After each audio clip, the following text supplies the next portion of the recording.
Hello बच्चों, स्वागत है आपको अपने YouTube channel Rajput coaching class में। तो चलिए बेटा स्टार्ट करते हैं आज क्लास। आज हम आपको बताएंगे क्लास 12 फिजिक्स, जो इससे पहले पढ़ा रहे थे। चैप्टर नंबर आपको पता है थर्ड है, यानी अध्याय तीसरा है वैद्युत धारा। चैप्टर नंबर कौन सा बेटा? 3 वैद्युत धारा है। इसका एक लेक्चर मैंने अपलोड कर दिया है। जिन लोगों ने इससे पहले का वीडियो नहीं देखा है तो बेटा इसका डिस्क्रिप्शन में लिंक दे देंगे, प्लेलिस्ट बनी हुई, वहां से जाकर आप देख सकते हैं। अगर आप मेरे चैनल पर नए हैं, चैनल से जुड़ना चाहते हैं तो मेरे चैनल को बेटा सब्सक्राइब कीजिए, साथ में बेल आइकन को जरूर प्रेस कीजिए, क्योंकि इसमें आप ही का फायदा है कि जब हम वीडियो को अपलोड करेंगे तो रैपिड फायर की तरह आपको नोटिफिकेशन मिलेगी। अगर आप पुराने स्टूडेंट हैं तो वीडियो को ज्यादा शेयर करिएगा बेटा अपने फ्रेंड सर्कल में। टाइम ना वेस्ट करते हुए बेटा स्टार्ट करते हैं आज की क्लास। हमने लिख रही है ना बेटा वैद्युत धारा, लिखा है क्या? लिखा है बेटा एकदम जल्द देखो, एकदम बेसिक से शुरू करेंगे बाय राजपूत कोचिंग क्लासेस। देखिए इसमें आज हम आपको बताएंगे बेटा श्रांति काल क्या होता है। श्रांति काल, मध्यम अनुगमन वेग या अपवाह वेग, जिसको बोलते हो ड्रिफ्ट वेलोसिटी। ओके, चलिए इसको बेटा बताते हैं। देखिए पहले आपको हम ये दोनों बता देते हैं,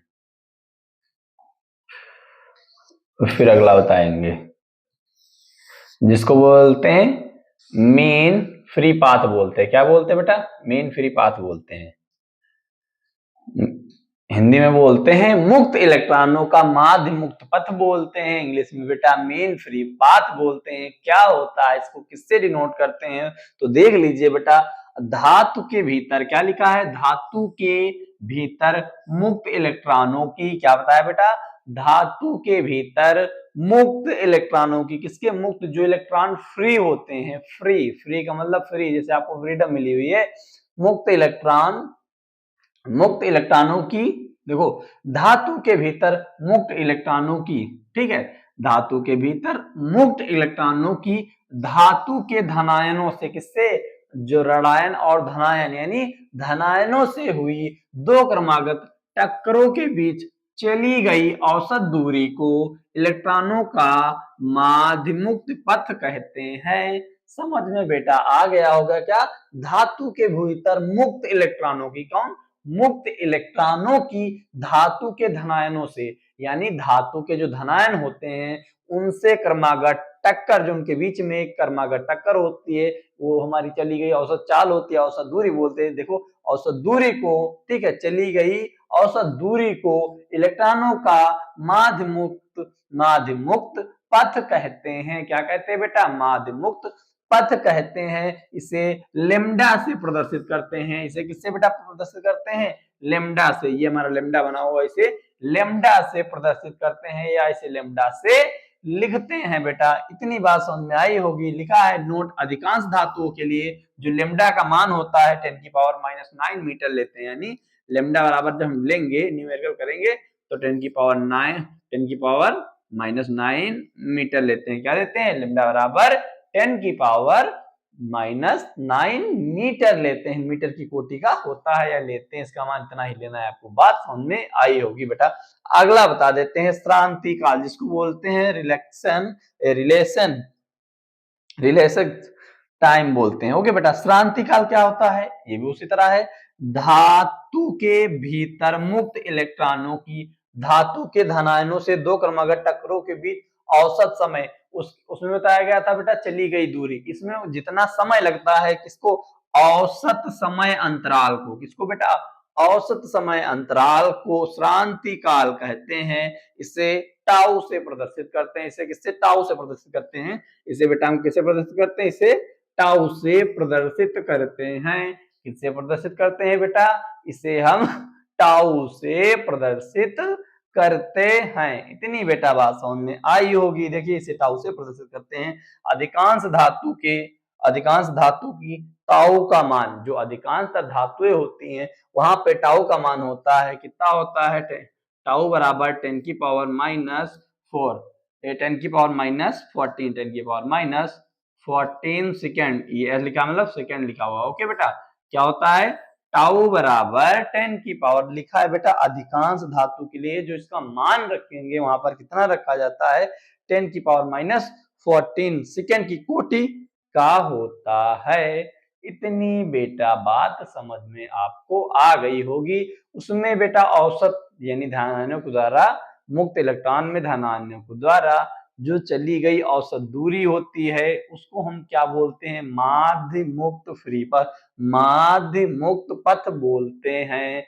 इसमें हमने क्या बताया? उसको श्रांति काल बोलते हैं। किसको? यानी औसत समय अंतराल को। लिखा है बेटा ना, धनायनों यानी धातु के भीतर मुक्त इलेक्ट्रॉनों की धातु के धनायनों से हुई क्रमागत टक्करों के बीच के औसत समय अंतराल को, जो औसत समय अंतराल उसके अंदर लगेगा उसको बेटा हम क्या बोलेंगे? श्रांति काल बोलते हैं। इसे हम टाउ से प्रदर्शित करते हैं। अधिकांश धातुओं के लिए जो टाउ का मान होता है 10⁻⁻14 सेकंड की कोटि का होता है। चलिए बेटा अब बात करते हैं किसकी? अपवाह वेग और अनुगमन वेग की। किसकी बेटा? अपवाह वेग बोलते हैं या अनुगमन वेग बोलते हैं। अपवाह वेग बोलेंगे या तो बेटा इसको बोलेंगे अनुगमन वेग बोलेंगे। क्या बोलेंगे बेटा? अपवाह वेग या तो अनुगमन वेग। चलिए समझिए बेटा अपवाह वेग और अनुगमन वेग क्या होता है। ठीक है, अच्छे से समझिएगा। जिसको इंग्लिश में बेटा बोलते हैं ड्रिफ्ट वेलोसिटी बोलते हैं। क्या बेटा बोलते हैं? ड्रिफ्ट वेलोसिटी बोलते हैं। ड्रिफ्ट वेलोसिटी बोलते हैं। क्या? ड्रिफ्ट वेलोसिटी बोलते हैं। देखिए क्या होता है, सुनिए। सबसे पहले हम ग्राफ बता देते हैं बेटा। ये क्या है? ये हमारा विद्युत क्षेत्र है। आई इसमें करंट है, इधर हमको पता है धारा किधर से प्रवाहित होती है, प्लस से माइनस की ओर जाती है। जो इसके अंदर ये आपको एरो के जैसे ये निशान दिख रहे हैं, ये आपके अंदर क्या है बेटा? मुक्त इलेक्ट्रॉन है। क्या है? मुक्त इलेक्ट्रॉन है जो घूम रहे हैं। ये क्या है बेटा? मुक्त इलेक्ट्रॉन है। सुनिए पहले, जब किसी चालक तार के यानी जब किसी चालक तार के सिरों के, कहां पे बेटा? सिरों के बीच विभवांतर उत्पन्न किया जाता है। मतलब कोई चालक का तार है, ठीक है, उसके बीच सिरों के बीच में कोई विभवांतर क्या करते हैं? उत्पन्न करते हैं। विभवांतर जानते हैं, विभव और विभवांतर। विभवांतर क्या होता है बेटा? यानी विभव हमने आपको बताया था किसी आवेश को अनंत से वैद्युत क्षेत्र के एक बिंदु तक लाने में किया गया कार्य विभव कहलाता है। एक बिंदु से दूसरे विद्युत क्षेत्र में एक बिंदु से दूसरे बिंदु तक ले जाने में किया गया कार्य क्या कहलाता है? विभवांतर कहलाता है। V बराबर V नॉट, V बराबर लिखते थे VA minus VB upon Q लेते थे, जिसका मात्रा जूल अपॉन कूलाम होता था ना बेटा। क्योंकि आवेश का मात्रा यानी कार्य क्या होता है? जो W होता था हमारा कार्य होता था। ये सब बातें हैं, आगे सुनिए। हमने विभवांतर की बात आई तो बता दिया क्या होता है। ठीक है, उत्पन्न किया जाता है तो तार में एक विद्युत क्षेत्र उत्पन्न हो जाता है। क्या करेंगे बेटा? जब एक सेल ले लें उसके बीच में विद्युत क्या करते हैं? विभवांतर उत्पन्न करते हैं सेल के बीच में। ठीक है, उसके बीच में उत्पन्न करेंगे तो उसमें क्या उत्पन्न हो जाता है? वैद्युत क्षेत्र उत्पन्न हो जाता है। सुनिए, समझ में आया होगा। जब किसी चालक तार के सिरों के बीच विभवांतर उत्पन्न किया जाता है तो तार में एक वैद्युत क्षेत्र उत्पन्न हो जाता है। क्या? वैद्युत क्षेत्र तो जानते हैं किसी आवेश के चारों ओर का वह क्षेत्र जहां पर कोई अन्य वैद्युत बल का अनुभव करता है, वैद्युत क्षेत्र कहलाता है। ठीक बेटा, जिससे मुक्त इलेक्ट्रॉन वैद्युत क्षेत्र के विपरीत दिशा में एक सूक्ष्म नियत वेग वीडी को बोलते हैं ड्रिफ्ट वेलोसिटी। इसी को हम वीडी से लिखते हैं। 10⁻⁻4 मीटर पर सेकंड दिया है, इसको वीडी लिखते हैं। वी और स्मॉल वाला डी। ठीक है, वीडी ऐसे बोलते हैं। ठीक है, लगभग ये जैसे लगा है लगभग, इसका मान 10⁻⁻4 मीटर पर सेकंड से गति करते हैं। यानी इसकी इतनी स्पीड से क्या करते हैं? मुक्त इलेक्ट्रॉन गति करते हैं। ठीक है, विपरीत दिशा में। जिधर हम तुमने कहा, जैसे बच्चे से कहते नहीं बेटा इधर बैठोगे तो उधर नहीं बैठेंगे, उधर जाके उसके विपरीत दिशा में बैठेंगे। ठीक है बेटा, विपरीत दिशा में एक सूक्ष्म नियमित वेग वीडी से गति करते हैं। इस वेग को अनुगमन वेग कहते हैं। अनुगमन या अपवाह वेग कहते हैं। देखिए लिखा है अपवाह अथवा अनुगमन वेग, जिसको बोलते हैं इंग्लिश में ड्रिफ्ट वेलोसिटी। इसे वीडी से प्रदर्शित करते हैं। इसे वीडी से प्रदर्शित करते हैं। अब बेटा जो नेक्स्ट एक टॉपिक पढ़ाएंगे इसके बाद आपका वेरी वेरी मोस्ट इंपॉर्टेंट होगा, जो नेक्स्ट लेक्चर में बताएंगे, विभवांतर और अनुगमन वेग में संबंध। विभवांतर और अनुगमन वेग में संबंध जो हर बार पेपर में पूछा जाता है।